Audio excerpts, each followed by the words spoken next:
सदर ट्रंप से पुरजोर दरखास्त करते हैं कि वो डेडलाइन में 2 हफ्तों की तौसी कर दें।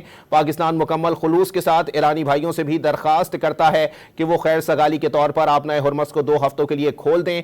शहबाज शरीफ के मुताबिक वो तमाम बरसरे पैकार फरीकैन पर जोर देते हैं कि वो 2 हफ्तों के लिए हर जगह जंग बंदी की पाबंदी करें ताकि खित्ते में सिफारतकारी के जरिए जंग का खात्मा मुमकिन हो सके। जिसके बाद बरतानवी खबर एजेंसी रॉयटर्स के मुताबिक ईरान का कहना है कि वो 2 हफ्ते की जंग बंदी से मुतालिक पाकिस्तान की दरखास्त का मस्बत अंदाज में जायजा ले रहा है, जबकि वहीं व्हाइट हाउस ने बताया है कि सदर डोनाल्ड ट्रंप को पाकिस्तान की तजवीज़ से आगाह कर दिया गया है। इस सिलसिले में सदर ट्रंप का रद्द अमल भी जल्द सामने आएगा। अनवर इकबाल साहब हमारे साथ मौजूद हैं। अनवर इकबाल साहब, वाज़ेह तौर पर बताइएगा, इससे पहले जो तजवीज़ जो है वो ईरान को भेजी गई थी वो 45 दिन की थी, लेकिन उस पर जो है वो ईरान ने ऐसा कोई मस्बत जवाब दिया नहीं था। अब 2 हफ्ते की जो है वो डेडलाइन की बात की जा रही है कि उसको 2 हफ्ते तक जो है वो मौखिर कर दिया जाए और आपना हुर्मस खोल दी जाए। अब आपको लगता है कि ईरान कहीं ना कहीं लचक का मुजाहिरा दिखाएगा, क्योंकि ईरान ने अमेरिका को भी यही पैगाम भेजा है कि आप लचक दिखाएंगे तो हम भी दिखाएंगे?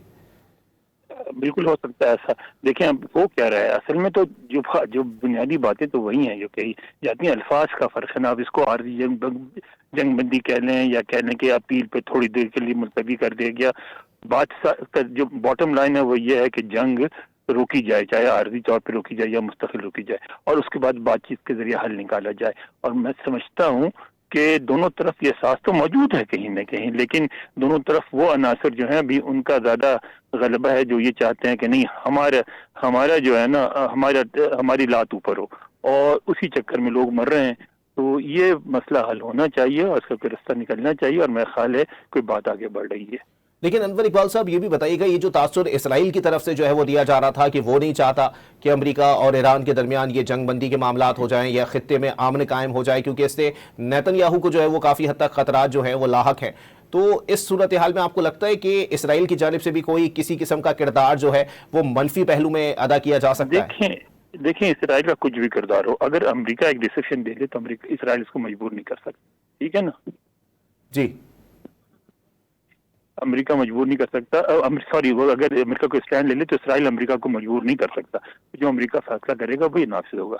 लेकिन हमले तो इसराइल की जानिब से भी जारी हैं, तो आपको लगता है कि हमले रोकने की अगर बात जो है वो सदर ट्रंप इसराइल से करते हैं तो वो उनकी बात को जो है वो रखेगा या फिर उनकी बात मानेगा? नहीं, सदर ट्रंप उनको मजबूर कर सकते हैं। इसराइल तो डिपेंड करता है अमेरिका, तो उनको मजबूर भी कर सकता है, आसानी से मजबूर कर सकता है अमेरिका इसराइल को कि आप जो है वो हमले रोक दें, या फिर ये जहां जहां आपने ये आग फैलाई हुई है उसको आप बुझाने का वक्त आ गया है? जी बिल्कुल बिल्कुल। ठीक है। अच्छा अनवर इकबाल साहब ये भी बताइएगा कि चले ठीक है, अक़वाम आलम की अगर हम बात करें, क्योंकि प्रोटेस्ट का सिलसिला भी इस तमाम तर सूरत हाल में जारी था, आपको लगता है ना वाज़ेह तौर पर कि दुनिया के अंदर जो लोग हैं वो नहीं चाहते, वो तामीरी सोच रखते हैं, वो नहीं चाहते कि इस तरह की किसी भी मामले के अंदर जो है वो 2 ममालिक लड़ पड़ें जिसके असरात जो है वो खित्ते के दीगर ममालिक तक फैल जाएं? तो आपको लगता है ये एक पॉजिटिविटी है आगे आने वाले वक्तों के अंदर अगर जंग बंदी को मज़ीद तौसी की तरफ ले जाना हो तो?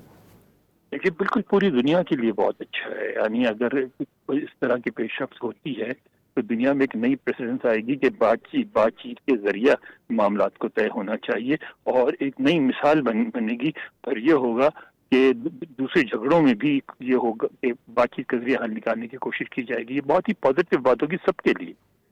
तो अनवर इकबाल साहब ये भी बताइएगा, क्योंकि जाहिर सी बात है अमेरिका ईरान की रेंज में तो था नहीं, तो ईरान ने जो है वो अमेरिकी अहदाफ को जो है वो खित्ते में निशाना बनाया। अब वो ममालिक जहां पर मिसाइल हमले हुए हैं, जहां पर ड्रोन्स अटैक हुए हैं, वो ममालिक किस हद तक इस मामले के अंदर ऑन बोर्ड रह सकते हैं? क्योंकि एक तासुर ये भी जा रहा था कि कुछ अरब कंट्रीज नहीं चाहती कि ये जंग खत्म हो। देखें अरब कंट्रीज तो जो भी अमेरिका का फैसला होगा वो मान लेंगे, क्योंकि उस पोजीशन में नहीं कि अकेले ईरान का मुकाबला कर सकें।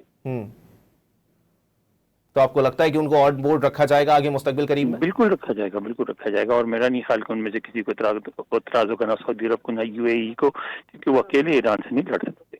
तो ये इस तमाम तर सूरत हाल के अंदर पाकिस्तान का किरदार तो मजबूत रहा ही, अरब कंट्रीज ने कितना जो है वो वाज़ेह तौर पर ये किरदार अदा किया है कि इस सूरत हाल को जो है वो कंट्रोल किया जा सके, जबकि वो खुद भी इस तमाम तर सूरत हाल में ज़ेरे अताब रहे हैं?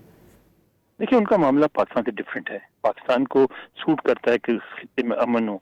अरबों का उसके साथ ही मसला कि उनके पुराना झगड़ा है ईरान से, तो ये अगर बंदी के बाद भी उनको वो झगड़े भी तय करने पड़ेंगे। تو یہ جو کافی عرصے سے ایک جھگڑے جو ہے وہ چلے آ رہے ہیں، آپ کو لگتا ہے کہ وہ بھی کسی طرح جو ہے وہ حل ہو سکتے ہیں اگر اس معاملے کے اوپر اونٹ کسی کروٹ بیٹھ جائے تو؟ کوشش تو ہو سکتی ہے، کوشش تو ہو سکتی ہے، بات چیت کے علاوہ تو کوئی حل نہیں ہوتا کسی جھگڑے کا۔ تو یہ قطر ہے، عمان ہے، یا پھر کویت ہے، سعودی عرب ہے، متحدہ عرب امارات ہے، ان کا بھی کردار کسی حد تک جو ہے وہ مثبت ہوگا آگے آنے والے وقتوں میں، کیونکہ بیانات کافی جو ہے وہ سخت رہے ایران کے اٹیکس کے بعد؟ جی بالکل ہوگا، بالکل، اگر یہ سمجھوتا ہو جاتا ہے، کوئی انڈرسٹینڈنگ ہو جاتی، کوئی بات آگے بڑھتی تو وہ بھی ان کا بھی مثبت ہوگا۔ وہ اس پوزیشن میں نہیں ہے، وہ چھوٹے چھوٹے ممالک ہیں، نہ ان کے پاس فوج ہے، نہ کوئی اس طرح کی مضبوطی ہے، وہ تو بالکل وہی کریں گے جو امریکہ اور ایران کا جو فیصلہ ہو جائے گا۔ تو انور اقبال صاحب، آپ کا تجزیہ کیا کہتا ہے کہ اگر چلیں، ویسے تو ہم سب امید کر رہے ہیں کہ کچھ پازیٹیوٹی جو ہے وہ نکل کے سامنے آئے خطے کے اندر، یہ پاکستان کی جو کوششیں ہیں اللہ پاک جو ہے وہ کامیابی عطا فرمائے، لیکن یہاں پر صورتحال یہ کہ حالات جو خطے کے بگڑے ہوئے ہیں مہنگائی کے تناظر میں، معیشت کے تناظر میں، ان کو دوبارہ ٹریک پہ آنے میں کتنا وقت لگ سکتا ہے اگر آج جنگ بندی کا اعلان ہو جائے تو؟ بہت وقت لگے گا، بہت تباہی ہوئی ہے۔ دیکھیں نا، ایران کو پھر یہ چاہیے ہوگا کہ سینکشن اٹھایا جائے، ایران کو مدد چاہیے ہوگی ریکنسٹرکشن میں، اور مسلسل انگیجمنٹ چاہیے ہوگی بین الاقوامی برادری سے، امریکہ کے ساتھ، ان ساری چیزوں پہ بات چیت ہوگی۔ ٹھیک ہے، انور اقبال صاحب ہمارے ساتھ ہی موجود رہیے گا۔